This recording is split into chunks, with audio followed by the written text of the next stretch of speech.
महासागर है, मैं एक बूंद हूँ, पर तुझसे अलग नहीं है। हे भगवती, आप मूल है, बस मैं तो तुम्हारी थोड़ी सी परछाई हूँ, पर तुमसे अलग नहीं हूँ। जब इस आर्त भाव से, करुण भाव से, प्रेम और वात्सल्य भाव से आप जो उपासना करोगे पूर्ण समर्पित होकर के, वही उस परम शक्ति को समर्पित होगी।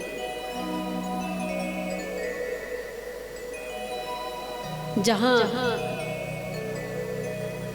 भगवती की विभिन्न रूपों में पूजा है ना, और विभिन्न तरीकों से पूजा है।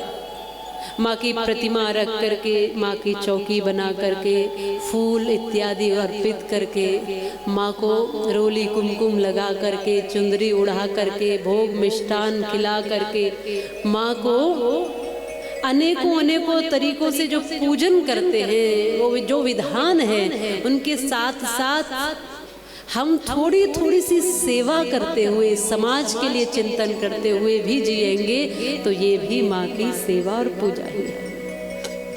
केवल माँ की पूजा यही नहीं है कि रोली कुमकुम चंदन फूल इत्यादि भोजन प्रसादी देना, ये एक प्रक्रिया हो सकती है, लेकिन जिस बेटी को आवश्यकता है, उस बेटी को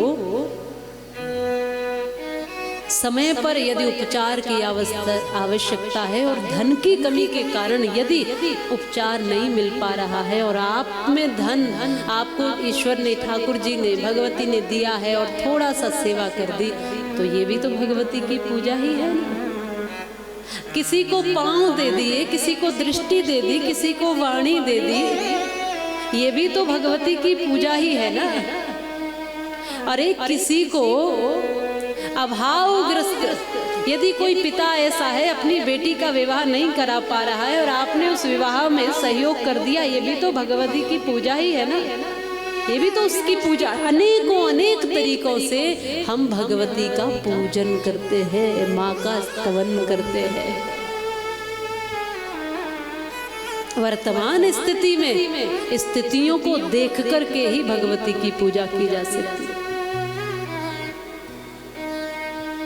ये कथाएं आपको जागृत कर रही है, ये जगा रही है, ये बता रही है, जागो, चेतना युक्त बनो, किस समय पर किस कार्य की आवश्यकता है वो पहचानो। उदाहरण के लिए किसी ने कहा कि सेंधव लेकर आ जाओ,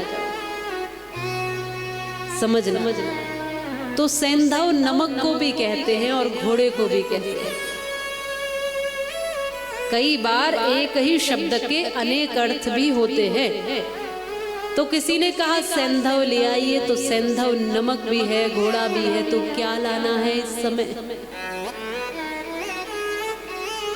ये जिससे कहा गया है उसको स्थिति देखनी पड़ेगी कि स्थिति क्या है। यदि कोई भोजन करने बैठा है और कहता है सेंधव ले आओ, तो नमक ही मंगाता होगा।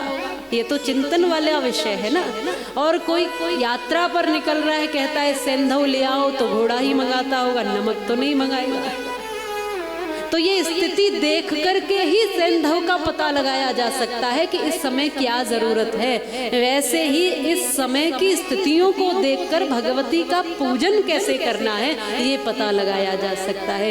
यदि कोई बेटी गर्भ में मारी जा रही है, अपमानित होती रही और उसका अपमान हो रहा है, दुर्व्यवहार हो रहा है, फिर हमारी खाली भगवती के सामने आरती करना व्यर्थ है, फिर वो व्यर्थ है। अब हमें पहले ये करना है कि बेटियों को जीवन, रक्षा, सुरक्षा, सम्मान, संरक्षण देना है।